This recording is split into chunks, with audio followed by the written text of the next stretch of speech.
Qui sont les moutons de Panurge aujourd'hui? Qui sont les gens qui suivent le troupeau?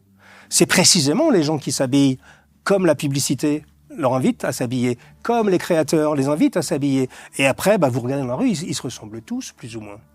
Les gens disent l'habit fait pas le moine. Certes, moi j'ai vu des gens très habillés qui étaient des goujats, et j'ai vu des gens très mal fagotés qui étaient des génies. Mais il y participe un tout petit peu quand même.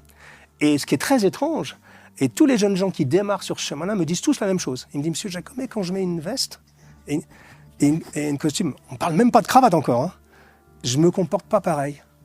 J'ai l'impression qu'il faut que je sois à la hauteur de l'image que je renvoie. Et donc on tutoie assez vite des notions comme la politesse, comme la bienséance, comme la préséance, et puis comme les codes sociétaux.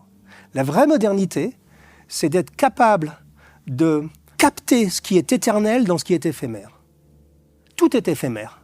La vie est éphémère, les modes sont éphémères, les courants politiques sont éphémères, tout est éphémère. Mais dans chaque sujet, il y a quelque chose qui est éternel. Pas beaucoup, mais quelques petites choses qui sont éternelles. C'est pas d'être comme les réactionnaires, d'être complètement attaché au passé en disant il faut absolument qu'on reproduise ça parce que ça marchait, etc. Non, ça c'est la réaction.